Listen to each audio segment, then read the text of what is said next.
I want to thank everyone for being here to learn of the results of the We All Count, which is the 2017 census of homeless throughout San Diego County.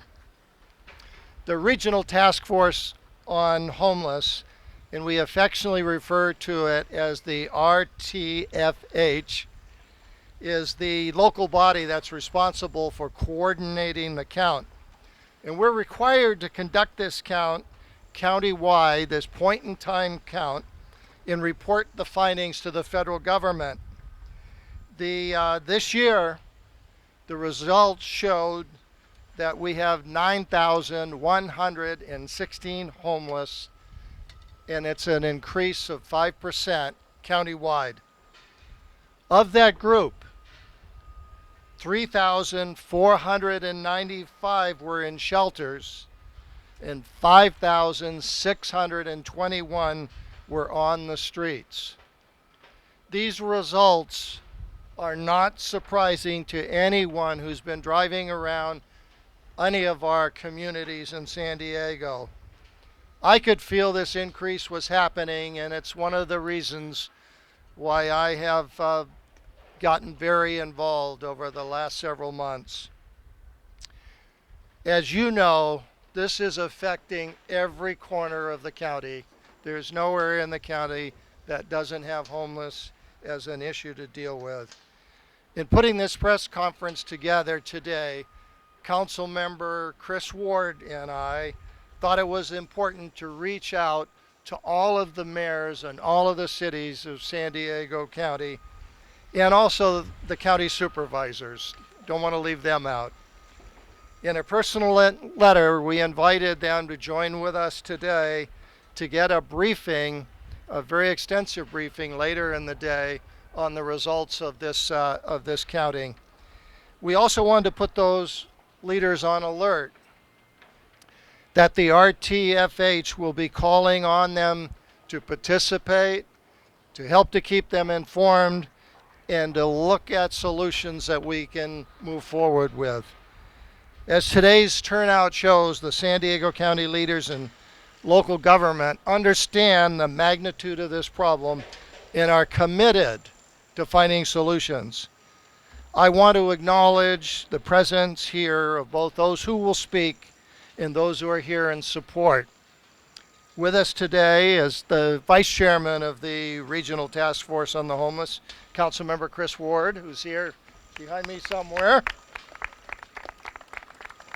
A very important member of our team, Dolores Diaz, who you will hear from. She is the Executive Director of the RTFH, and she'll be delivering more details on the numbers that I've given you. From the City of San Diego, we have Mayor Kevin Faulkner. Mayor Faulkner, thank you for being here. She's here. Mary Salas, the Mayor of Chula Vista. I hadn't seen her earlier. All the way from San Marcos, Mayor Jim Desmond. Mayor Bill Wells was going to join us here today, and unfortunately something came up that prevented him from coming this morning. And I'll apologize for some that I miss individually because we've got quite a collection of people here, but my colleague Kristen Gaspar is here this morning. Thank you, Kristen. Encinitas Mayor Catherine Blakespear is here. We have a number of members of the RTFH board who are here and joining as part of this group. And one person who plays a key role in providing services is Nick Macchione. He's the head of the county office of services, health and social services. Where's Nick hiding? Okay, right now. So I want to thank everyone for being here and for your interest and your support. Before we go forward and with each of the speakers, I want to explain a little bit about the RTFH and the count. 2 months ago, I became chairman of this organization, and a lot has happened within this group over the last few months. A big merger has taken place, and this is combining now. It's become the focal point of our homeless efforts and our homeless services. And this board of this organization is made up of at least 30 regional stakeholders representing both the private and public sectors. Every one of the people who are participating are, I can say without a doubt, are deeply interested in ending homelessness and reducing homelessness in San Diego County. Over the past 2 years, the RTFH has undergone significant restructuring, and Councilmember Ward is going to talk a little bit about this in a minute.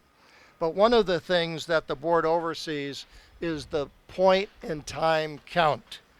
The count is an unfunded federal mandate. It's required that we do this every 2 years, but in San Diego, we do it every single year.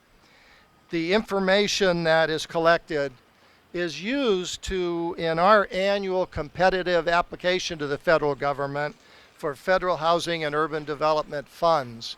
So it plays a critical role in our accessing federal dollars. Last year, our allocation was $18 million from the federal government. To be honest with you, that's disproportionately smaller than it should be, and we are working with congressional members and others to see if we can improve upon that number. The results also are used locally to identify the programs that are needed by our local providers. It helps to plan the services and the housing and other things that really reflect the needs that come out of this survey. Getting the count right depends heavily on hundreds of volunteers who walk our streets, our parks, our canyons, and visit our shelters. They're all over the place on that one day. Nearly 1,600 volunteers participated this year, and that was very much a record, and it really provided over 5,000 hours of volunteer service. So I would extend my thanks to every single volunteer who took part, and especially the 515 county employees who, at my request, turned out to help us with this count. Counters were deployed from over 30 regional deployment sites, which included churches and libraries and service organizations. These were our base over vast areas of the county. The count has three distinct parts. Number one is counting the people on the streets. Number two is counting the people in the shelters. Number three is doing a more in-depth survey of some of those individuals who agree to a fairly lengthy questionnaire that we have. And I'm pleased that about 20% of the people agreed to take the survey to give us this more detailed information that becomes a part of it. It helps us to better understand why are people homeless, how long have they been homeless, to see how we can focus on solutions. It tells us where they lived before they became homeless. And it helps us by humanizing this problem and understand that there is no magic bullet to ending homeless in San Diego. You'll learn specifics shortly when Dolores puts numbers to the homeless count and the obstacles that these men and women face on the streets. As I said earlier, collaboration among stakeholders and regional governments is at an all-time high, but we still need to improve. And for starters, we need to collectively address our shortage of affordable housing. That has to be one of our prime goals. I can't stress enough how the lack of housing, both for our homeless and our workforce, is hampering our efforts to get people off of the streets. Let me give you an example. Last year, the county rolled out its Project One for All. This is a program that targets the serious mentally ill people on the streets. and it's an attempt to provide wraparound services for them and get them into housing. The results to date are very promising. We have housed over 307 seriously mentally ill people who were on the streets, and we've done this over the last 6 months. But we've provided services to another 591 seriously mentally ill on the streets, and working with them in an attempt to get them stabilized and hopefully get them off the streets. But the unfortunate truth is we've qualified now another 44 of these seriously mentally ill people for housing. They have vouchers in hand, but we don't have the housing for them. We could put them in housing in 5 minutes if we had those housing opportunities. This is an example of the seriousness of the shortage of housing. And I'm hopeful by coming together here, we can create pathways for real boosts in the availability of affordable housing. Now I'd like to introduce the Vice Chairman of the RTFH, Councilmember Chris Ward, and Chris will share with you some additional information. Chris? Thank you, Chairman Roberts, Supervisor Roberts, and thank you all for being here today. Thank you to some of my constituents and community members that came out. My name is Chris Ward. I'm the San Diego City Council member representing the 3rd Council District, which is Hillcrest, downtown, Mission Hills, North Park, and about 13 communities in the urban core of San Diego, disproportionately impacted by the state of affairs around homelessness. And again, here this year, we were given a huge task to count the homeless population throughout our entire county. We did it in 10 days with a group of committed volunteers motivated to get us the data and resources necessary to help our homeless population. Volunteers counted 600 of the county's 627 census tracts. That covers about 2,000 miles of roads spread across 4,200 square miles. That's nearly the size of the entire state of Connecticut. Our county population is over 3 million people. We are the 5th most populous county in the United States, more than 20 U.S. states alone. The point-in-time count is intended to provide a snapshot of how many people were homeless in San Diego on one given night in January. The San Diego collects this analysis, also data from the Homeless Management Information System, or HIMSS, that is used daily by over 50 regional organizations. So that information, coupled with the results from the annual point-in-time count snapshot, enables us to help make data-driven decisions that ensure that the federal funding our region receives is put to the best use. So I know, as that we come into our roles leading the RTFH this month, Supervisor Roberts and I are going to be relying on this critical data to continue ramping up our efforts to address homelessness, and especially to make sure that our resources are coordinated, being used in the most effective way. And one thing we already know, this is a regional crisis. It will require all of the 18 cities and the county working together along with the service providers on a comprehensive solution. The RTFH is committed to being inclusive and making it as easy as possible to partner on these solutions. Because the data, and therefore the decisions we make and the progress we achieve, are only as good as the participation we get. When everyone is working together, we have the incredible opportunity to get things done. No one city is going to solve this alone, and coordinating our efforts will produce a unified framework to get the most out of the resources we have. The Regional Task Force on the Homeless recently merged its functions with the Regional Continuum of Care Council, consolidating our efforts to fulfill federal obligations to receive our appropriate federal support for the region from the Department of Housing and Urban Development. Getting everyone under one roof, we are now better equipped to drive solutions for ending homelessness, serving as a single clearinghouse for homeless data, incentivizing system improvements, and developing standards and shared best practices for San Diego region. As we move forward with this data, I'm excited by the energy we have at RTFH and with all of our partners in the region to continue expanding our services and refining our methods to produce better results for our homeless constituents and the communities we serve. In the next few months, the first phase of our homeless community plan will be completed to help us achieve a more productive and accountable system. There will be a special meeting of the RTFH Board of Directors this afternoon at 2 p.m. to go over the 2017 We All Count results in more detail. The RTFH will be publishing a comprehensive report in June. And again, I want to thank everybody and all of our regional leaders for standing with us here today. This is solvable, and we can make a lot of progress in 2017, and I thank you in advance for your leadership. Thank you.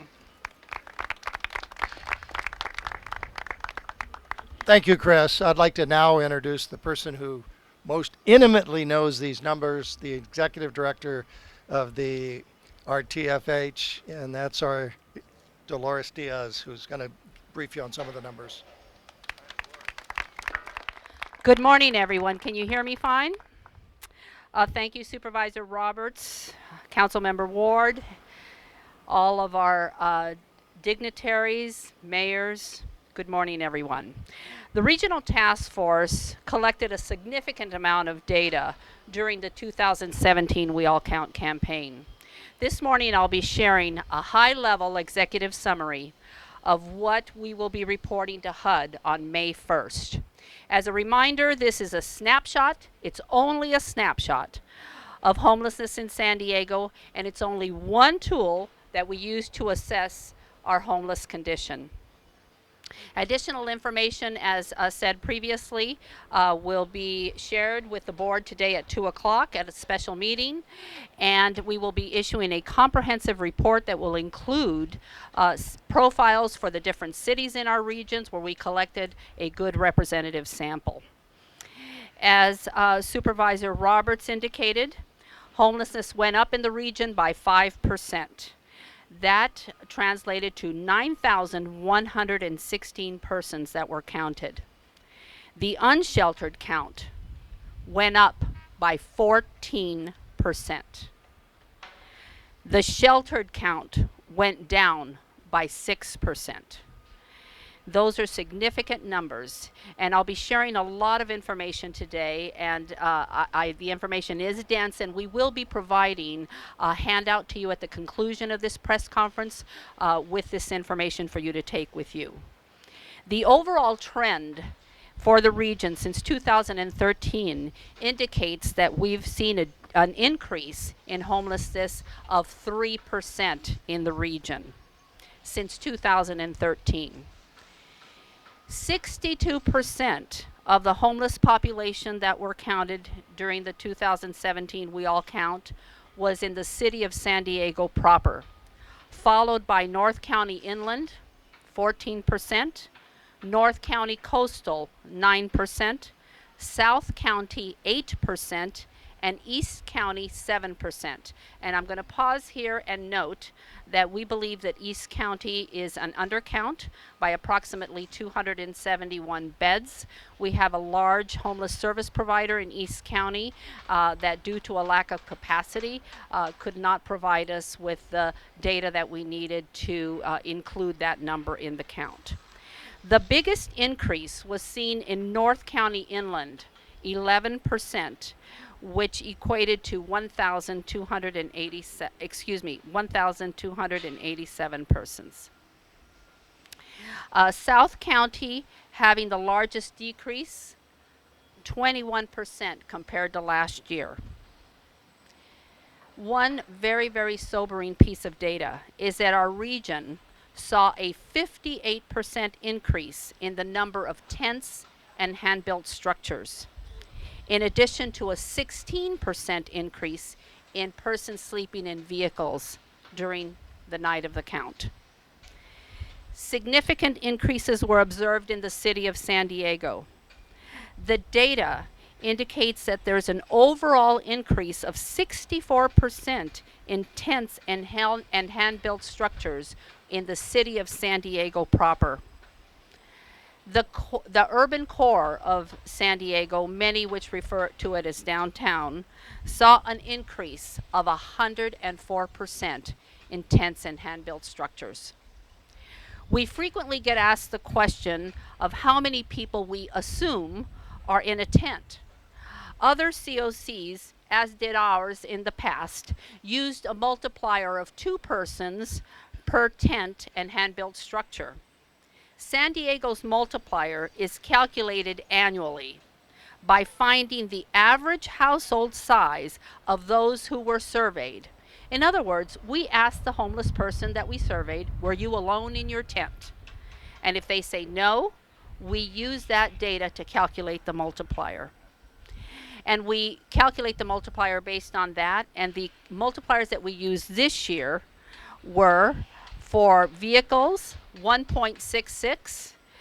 Last year it was 1.93. For hand-built structures, we used a multiplier of 1.75. Last year it was 1.72. Had we used the same multiplier as we did last year, our overall number would have been higher. Just a quick spotlight on the city of San Diego. There's 5,619 persons that were counted as homeless in the city of San Diego. This is a 10% increase in the city's homeless count over the last year. But when we look at the 5-year trend for the city, that reveals there's been a 2% decrease in homelessness in the city itself. But I'm going to pause here, and I told myself I wasn't going to editorialize. But I can't help myself. I'm going to tell you. Even though we see that we are saying that we have a trend of a 2% decrease, homelessness is more visible because of the tents and hand-built structures.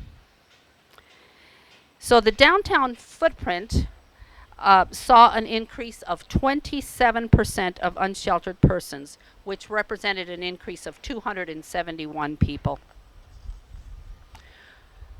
We do have some good news and silver lining in the data. Veteran homelessness went down by 9%. Unsheltered veterans went down regionally by 21%. And sheltered veterans went up by 3%. That is an indicator that we can see success when we have an emphasis like we have had in the cities and San Diego Housing Commission's efforts and the county's efforts to house our heroes. Chronic homelessness. Oh, I omitted one important piece of information on veterans. My apology.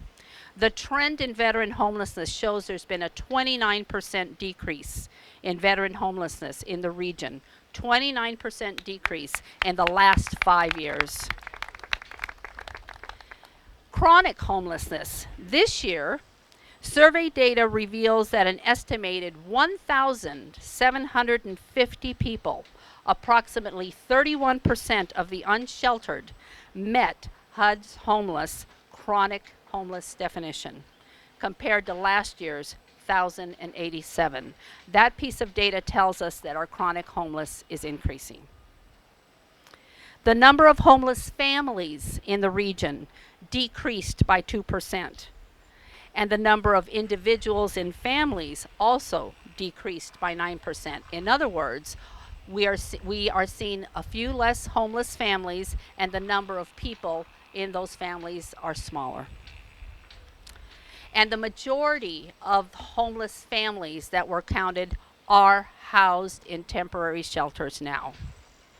A little bit about youth homelessness.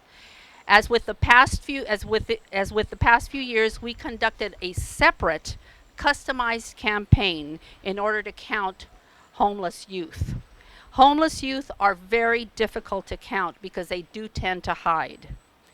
We were able to survey 475 homeless youth, including 200 youth that are unstably housed. The results indicate that the number of unaccompanied youth increased by 39%. Broken out by age, the number of unaccompanied minors under 18 decreased by 53%, and the number of unaccompanied transitional aged youth ages 18 to 24 increased by 58%. Another comment. We must address youth homelessness for those 18 to 24-year-olds. They are the chronic homeless of tomorrow. Additional information on the youth count will be provided in the comprehensive report. We do have a lot of data that we will be putting in that report. A little bit more on demographics, and then I'll conclude. The survey process also revealed that 20% of the unsheltered, those that are on the street, reported dealing with substance abuse issues. However, only 3% report that their substance abuse is long term and it impacts their ability to remain housed. Last year, that was 8%. 39% of the unsheltered self report instances of mental health issues while on the street. However, only 4% report that their severe mental illness is of long term and impacts their ability to remain housed. Last year, that percentage was 14%. 40% of the folks on the street that we interviewed reported having a physical disability. 29% reported being a survivor of domestic violence, and that was the same number as last year. Just some general demographics. 69% of the unsheltered are male, 29% are female, 1% reports as transgender, and 1% did not identify. 61% of the unsheltered are white, 21% are black. More than 57%, more than half of the unsheltered are between the ages of 25 and 54. And 28% are between 55 and 74. And I think it's important to point out that last year the percentage was 26%, indicating that we are seeing an increase in the older demographic of our homeless. 77% of the unsheltered reported that they first became homeless in San Diego. Last year it was 70%. So before concluding, I'd like to take the opportunity to remind everyone, again, that we will be having the 2 o'clock meeting where we will be going into really a little bit more in the weeds on the results of the point in time count, and that the comprehensive report will be available on or before June 1st. I would like to once again thank the hundreds of volunteers that made We All Count 2017 possible. We could not have gathered this data without them.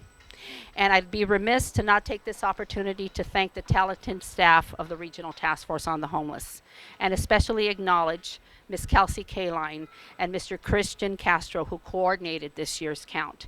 An event that large is not an easy task to do. Please remember to save the date for the next We All Count, scheduled for January 26, 2018. Thank you all for coming this morning. I'd like to turn it back to Supervisor Roberts.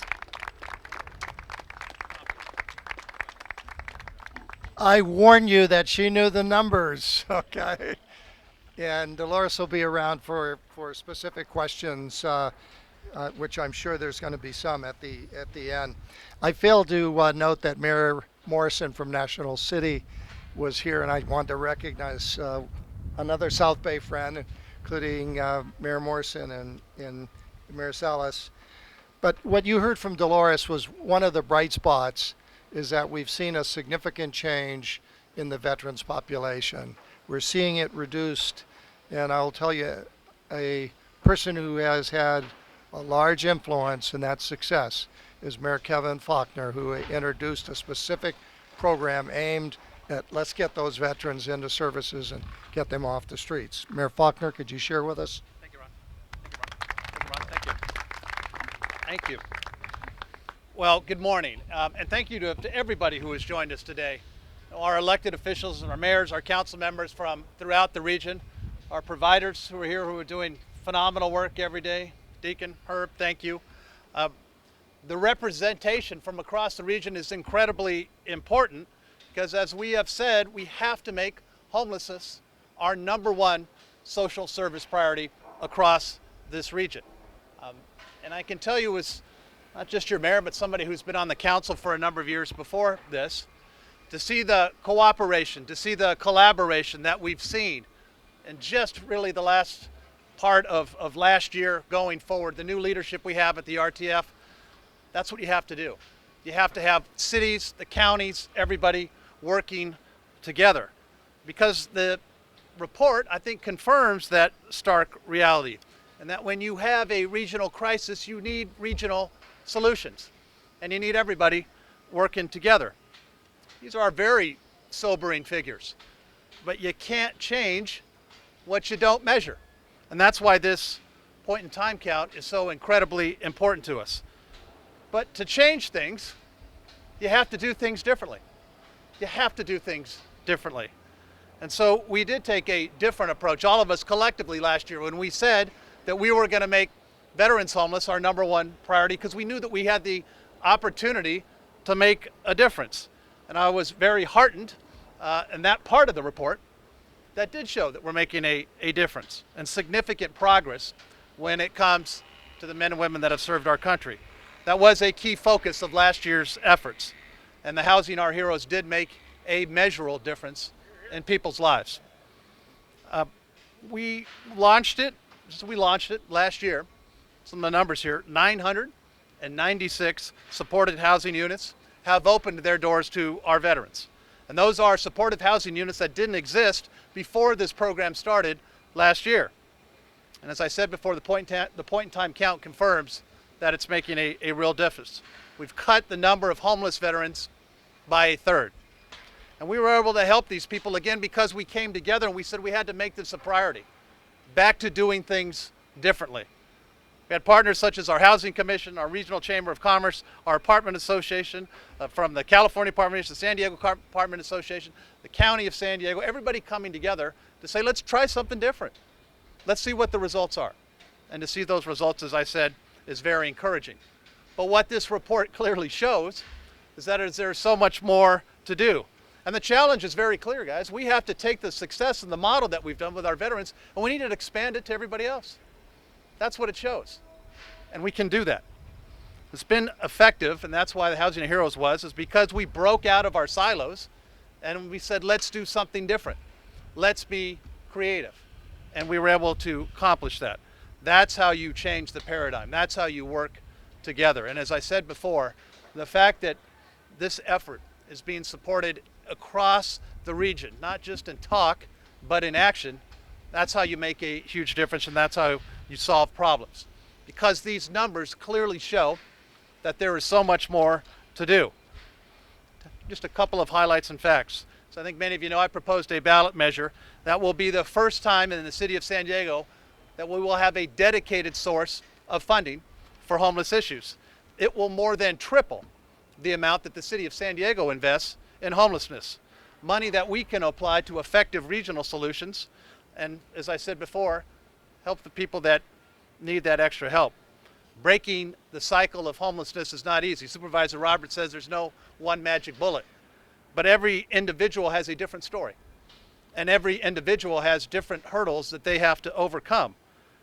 And so, as I mentioned earlier, it takes a different approach to help get them the tools that they need to help them get a permanent home. That's the goal. Not temporary, it's a permanent home. Especially when some folks would prefer to be out in the tent. We're going to change that dynamic. So we have a place for you to go. That's what we've said. The report shows that homeless individuals using their own personal tents is on the rise throughout the region, even though we have indoor shelters available. That's a problem that we cannot allow to continue. And many of the unsheltered individuals living on the streets said that they struggle with mental illness or addiction. And this report also shows that half of the survey respondents said that they were incarcerated within the last 5 years. Some of these individuals, not all, but some, are resistant to attempts to provide them helps to enter the shelters that so many of our great providers are providing. We need to do a better job to make sure that we're ensuring that that happens. But I will tell you, our SMART pilot program has shown that homeless individuals who have committed a low-level misdemeanor will choose a shelter bed and a place to stay over incarceration when they are presented with options. That's why that program was so important, again, to do things differently last year to get that off the ground. This SMART program gives people the opportunity to be connected to service that they need to turn their lives around. And this is just one way, and another way to encourage people to get the help that they need. And another, of course, is by working together. and calling our partners throughout the region. A majority of the service providers are in downtown San Diego, which means that when someone becomes homeless, they're likely to gravitate to the area with the most services. Of course, the data also shows that 40% of our region's homeless population lives outside the city of San Diego. Again, this shows the acute of what's happening in the downtown area, also reinforces the fact that we have to collaborate and work together across the entire region. Working together, we will continue to build on the success of our veterans and provide the help for folks that need that. We do have a lot of work to do. That's what this report demonstrates. But we are not facing this alone. So I want to thank all of the partners that are standing behind me, all the elected officials who realize it is about doing things differently. It is about everybody rolling up their sleeves and providing help. I want to thank all of our providers who are doing phenomenal, fantastic work every single day of the year, who are helping people get off the streets and turning their lives around. At the bottom line, what this is about is making a difference for people that need the help. And when you do things differently, when you break silos, when you put the money and the time and effort that we need to do it, I'm confident that we will have a much, much better way to help people get off the street and into permanent, supportive, and permanent housing. Thank you, ladies and gentlemen.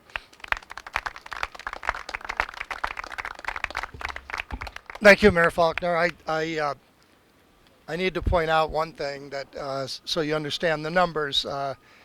The city of San Diego, while it appears to have a disproportionate number, part of that is because the shelters are virtually all located in the city of San Diego. So and that's part of that number that drives that percentage.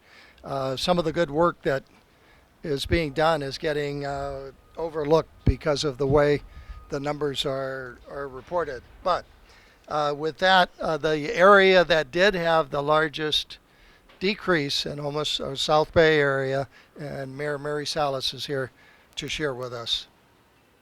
Thank you. Thank you, Supervisor Roberts, and good morning to everyone, and thank you for inviting me here to represent the city of Chula Vista. And I'm here as one of South County's 4 mayors, including the cities of Nashville City, Imperial Beach, and Coronado. And so we're working on the homeless solutions along with Supervisor Greg Cox. And as you heard from Dolores this year, that we have a sister Dolores that works on homelessness in Chula Vista, so excuse me. As you heard from Dolores, this year's count showed that the homeless numbers in South County had dropped.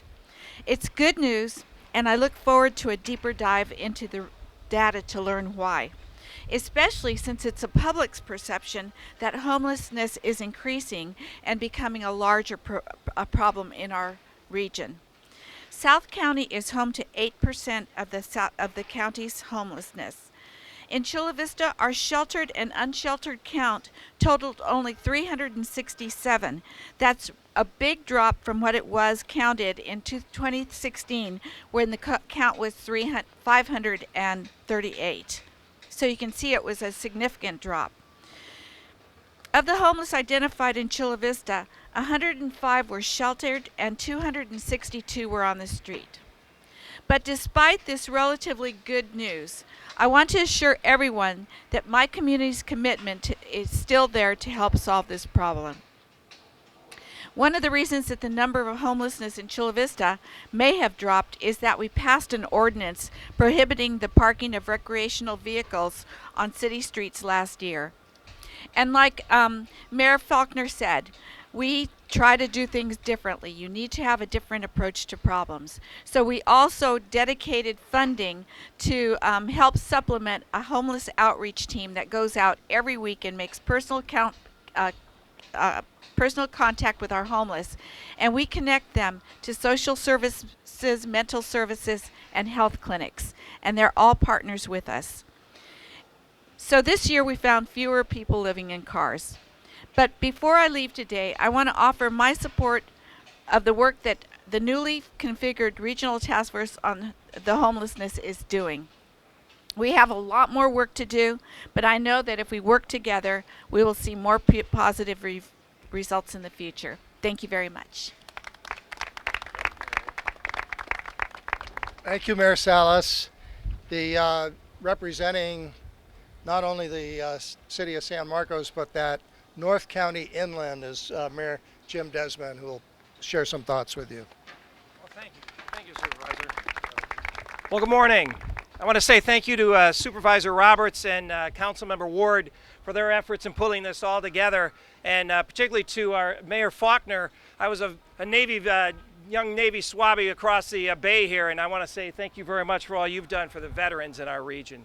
But as San Marcos, we want to be part of the regional solution. Myself, along with 8 other mayors in North County, are supporting the regional task force on homelessness, along with county supervisors Kristen Gaspar and also with the Supervisor Horn. And as Dolores had pointed out, this year's homeless counts in North County and in our coastal communities has increased. But actually in North County is 23% of the homeless in the entire region is actually in North County, San Diego. For our city, the homeless numbers went up. About half of our people are sheltered and the other half are not. In homelessness this year, 59 of them actually were sheltered and 52 were on the street. But I want to thank everybody in our business community and at our city and all the cities in North County as part of the regional solution that needs to be done in order to make efforts work well for everybody. We also have up in San Marcos, just adjacent to us, is the Casa de Amparo. The Casa de Amparo takes children from out of homelessness and also from broken homes and shelters them right in our neighborhood. So before I leave today, I want to offer our support for the regional task force on homeless. I realize there's a lot of engagement already and there's foundations in place. We want to be part of that solution. So thank you very much. Thank you, Jim. Okay, you've heard a lot about homelessness. Today at 2 o'clock, for anybody that's interested, there's going to be even a far more encompassing presentation on the numbers and the breakdowns, and perhaps maybe even clarification of some of the puzzling things that you may have picked up. At 2 o'clock at the County Administration Building, we'll be having a presentation for all the members of the RTFH, as well as anybody from the public that wants to tune in. Homelessness is a complex issue. I don't know how I can say that any clearer, and it's going to require very comprehensive solutions. Each day, the county, the cities, and our service providers are helping get people off the streets. That's happening. And better yet, we're working to keep people from becoming homeless. Prevent people from becoming homeless is important. In some ways, these numbers show a picture of a system being overwhelmed. We're being overwhelmed with people, no matter how our efforts are. And we need to fix that. We need to respond to that. It's the right thing to do, it's the humane thing to do, and it's something that we will do. These men and women are important individuals within our community. Each has a unique backstory and a unique set of circumstances. But the one thing we know, that everyone deserves to be in housing. As chairman of the RTFH, I'm committed to a regional solution, a solution that our community will endorse and support, and one that gives people in the community an opportunity for housing. I want to thank all of you for being here today. We now can have a few questions, and we'll have people available for individual interviews. So any quick questions, we can pick those up. Otherwise, we can go on one-on-ones. Okay, we'll go one-on-one. Thank you.